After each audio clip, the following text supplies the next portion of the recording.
Hello students, welcome to the class. In this video, we are going to discuss Alfred Lord Tennyson's poem, Tears, Idle Tears. This is a lyrical poem, it's in blank verse. A blank verse has particular meter but no rhyme scheme. You will not see any rhyme scheme in the whole poem. So let's see what the poem is about and read the poem line wise. Tears, idle tears. I know not what they mean. Tears from the depth of some divine despair rise in the heart and gather in the eyes. In looking on the happy autumn fields and thinking of the days that are no more. Tears जो उसकी आंखों में आ रहे हैं, the tears which gather in the eyes, he is not able to identify or articulate the cause of tears which are flowing from the eyes. He says that some despair, some cause of pain in the heart is the cause for that tears, but he is not able to find the exact reason. So what he is saying कि जो pen है वो heart से उठता है, दिल में से वो दर्द उठता है और आंसू बनकर आंखों में क्या होता है, इकट्ठा हो जाता है. और कब वो हो रहा है, वो कह रहा है जब मैं हैप्पी ऑटम फील्ड्स को देखता हूँ तो मुझे ये याद आता है कि कभी ये खेत जो थे हरे भरे थे. और यहाँ पर ऑटम फील्ड्स को क्या है, एक तरह से मेटाफोरिकली लाइफ को रिप्रेजेंट किया है पोएट की, कि जो खुशी वाले दिन थे लाइफ के वो अब नहीं रह गए हैं, पतझड़ है लाइफ में. इट मीन्स पेन्स जो है अभी लाइफ में चल रहा है. तो फर्स्ट जो स्टार्टिंग है वो उसमें यही बता रहा है कि जो टीयर्स का रीजन है उसे पता नहीं लग रहा, पर कहीं ना कहीं उसको ऐसा लगता है कि शायद ये रीजन ही रहा होगा कि उन ऑटम फील्ड्स को देखकर क्या है, उनको वो दिन जो हरे भरे खेतों के थे यानी खुशहाली के जो दिन थे वो अब नहीं रहे. Let's see the second stanza. Fresh as the beam glittering on a sail that brings our friends up from the underworld, sad as the last which ridden over once, that sinks with all we love below the verge. So sad, so fresh, the days that are no more. अब आप देखेंगे हर एक stanza के and में days that are no मोर के बारे में कहा गया, यानी वो दिन. लेमेंट किस चीज पर हो रहा है, उस समय के बारे में जो हैप्पी फीलिंग्स थी, जो हैप्पी डेज थे, उनके गुजर जाने का जो दुख है, क्योंकि वो कभी अब वापस नहीं आ सकते. सेकंड स्टैंजा में वो कह रहा है कि जैसे जब हम वेट कर रहे होते, किसी दूर गए रिश्तेदार का, फ्रेंड का वेट कर रहे होते हैं, और जैसे पहले तो ट्रेन्स नहीं होती थी, शिप्स होती थी, तो शिप्स से लोग आते जाते थे.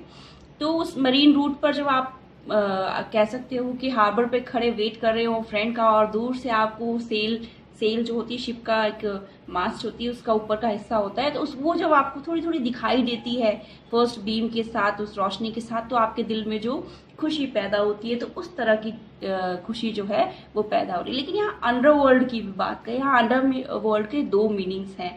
एक तो है कि डेथ, और एक है दूरी, जो दूर चले गए. लेकिन अंडरवर्ल्ड यानी जो डेथ से दूर गए हैं वो हमारे दोस्त जो है कभी वापस नहीं आ सकते हैं.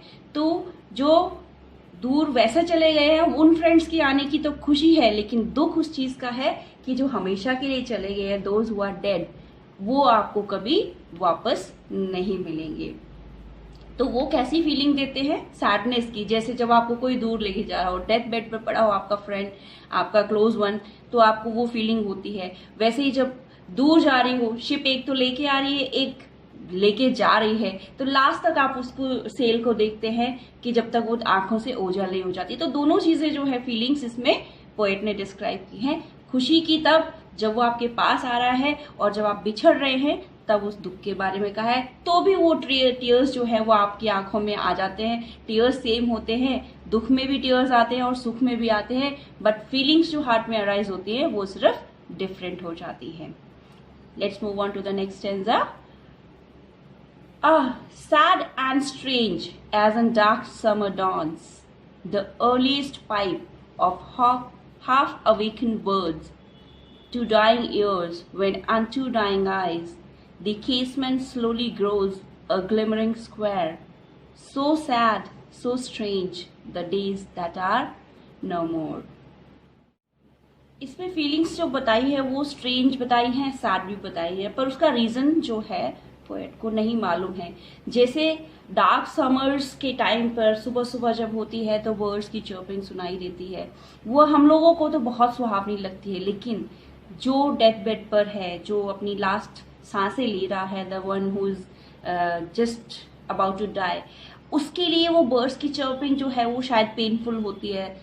He must be saying, thinking that he will not be able to hear those voices again or see those faces once again. तो उसके लिए वो चीजें क्या है, सैड है, और जो नॉर्मल बींग्स हैं उनके लिए वो दूसरी तरफ क्या है, बहुत ही प्लेजर प्रोवाइडिंग है।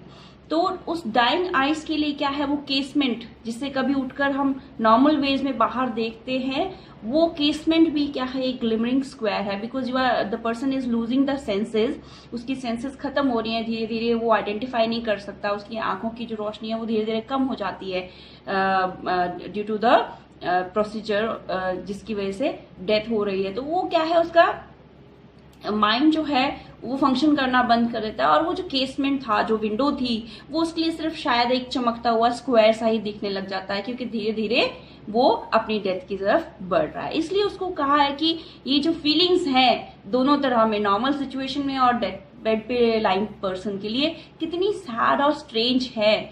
और उस चीज को देखकर क्या है, जो पोएट है, he is not happy, he says that the days will not come back again. He could not bring the days back again of that happiness and cheerfulness.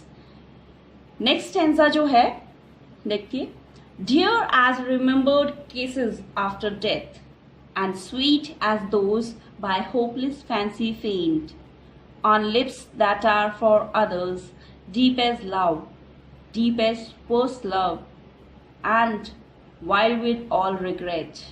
O death in life, the days that are no more. तो वो क्या कह रहा है, the memories of past happiness are equated by the poet to the memories of kisses of beloved who is no more or is married to someone else. या तो उसकी जो बिलवेड थी वो उसे छोड़ चुकी है, या उसकी डेथ हो चुकी है, या उसकी शादी किसी और से हो गई है।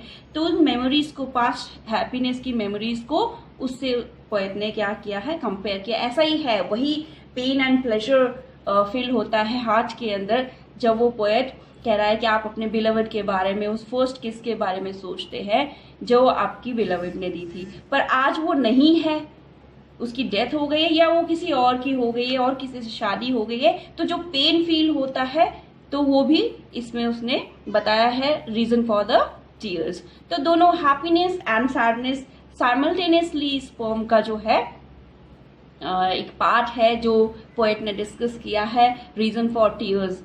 तो वो ये कह रहा है, तो उसमें लास्ट लाइन वो कहता है, O death in life. So ये पास्ट मेमोरीज जो प्लेजर पहले फील कराती है, एंड देन बाद में उनके ना होने का जो रिग्रेट है, that the days will not come back again. तो वो क्या है, एक तरह से वो कह रहा है कि जीते जी मेरे लिए ये डेथ है, या किसी के लिए भी ये लाइफ के अंदर ही डेथ है। So it is death in life. What is death in life?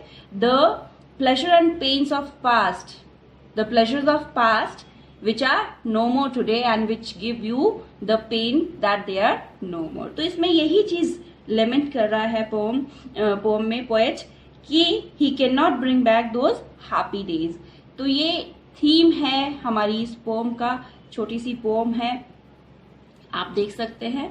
ये जो पोम है, this pome is taken from the princess, इनका दूसरा वर्क है जो मैंने आपको पहले बताया हुआ है, उसमें कैंटो 4 से ये पार्ट लिया गया है। It's a lyrical poem, and princess जो है, प्रिंसेस ईडा के बारे में बात कर रहे हैं। So she takes a break, and in that break she asks her maids to sing a song, and this is what which is done here.